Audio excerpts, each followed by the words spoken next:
Texas રાજ્યના વેકો શહેરમાંથી ગુજરાતી સમાજ માટે એક દુઃખદ સમાચાર સામે આવ્યા છે.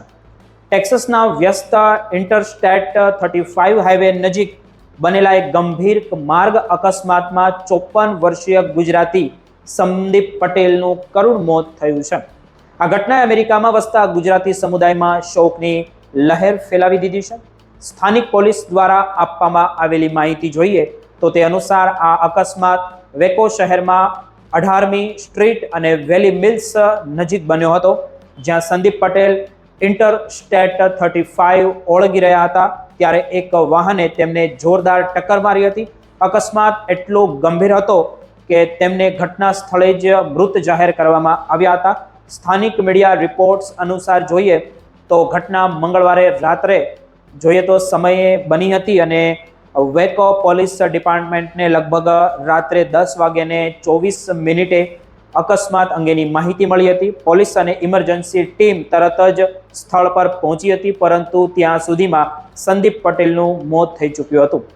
પોલીસના જણાવ્યા અનુસાર અકસ્માત બાદ વાહન ચાલક સ્થળ પરથી ભાગ્યો નહોતો અને તેણે તપાસમાં સંપૂર્ણ સહકાર આપ્યો હતો.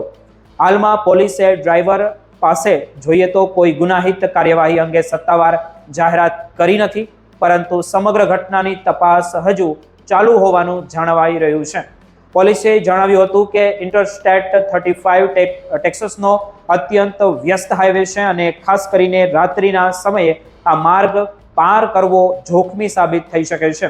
પ્રાથમિક તપાસમાં જાણવા મળ્યું કે સંદીપ પટેલ હાઈવે ક્રોસ કરવાનો પ્રયાસ કરી રહ્યા હતા ત્યારે આ દુર્ઘટના બની હતી. જોકે અકસ્માતની પાછળનું ચોક્કસ કારણ જાણવા માટે પોલીસે આસપાસની જેટલા પણ સીસીટીવી ફૂટેજ હોય અને ટ્રાફિક કેમેરા અને સાક્ષીઓના નિવેદનનો કંઈ પણ એકત્રિત કરવાની પ્રક્રિયા તેમણે શરૂ કરી દીધી છે.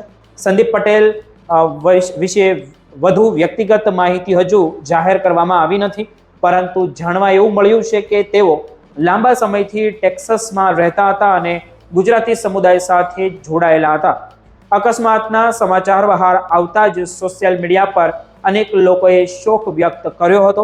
ગુજરાતી સમાજના આગેવાનો અને મિત્રોએ પરિવારને સંવેદના પાઠવી હતી અને આ ઘટનાને અત્યંત દુર્ભાગ્યપૂર્ણ ગણાવી હતી અને દુઃખદ ગણાવી હતી કે અમેરિકાના છેલ્લા કેટલાક વર્ષમાં જોઈએ તો પદયાત્રીઓ સાથે થતા માર્ગ અકસ્માતની સંખ્યામાં સતત વધારો જોવા મળી રહ્યો છે.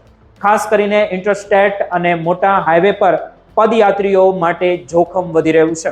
ટ્રાફિક સેફટી રિપોર્ટ અનુસાર જોઈએ તો રાત્રિના સમયે પ્રકાશની અછત અને તેજ ગતિએ દોડતા વાહનોના કારણે આવા અકસ્માતમાં વધારો નોંધાયો છે. ટેક્સાસ રાજ્યમાં પણ છેલ્લા થોડા વર્ષોમાં હાઈવે પર પેડેસ્ટ્રીયન અકસ્માતોની અનેક ઘટનાઓ સામે આવી છે.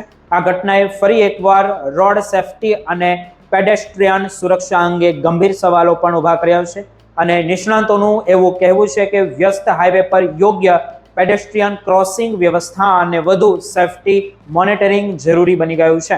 ખાસ કરીને રાત્રિના સમયે લોકો માટે વધુ સાવચેત રહેવાની જરૂર છે.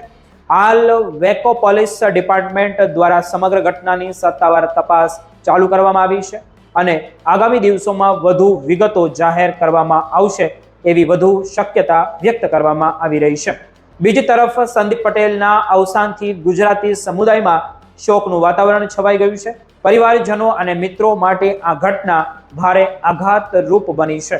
અમેરિકામાં વસતા અનેક ગુજરાતીઓએ સોશિયલ મીડિયા પર શ્રદ્ધાંજલિ પાઠવી અને ભગવાન તેમની આત્માને શાંતિ આપે તેવી આપણે પણ બધા પ્રાર્થના કરીએ છીએ.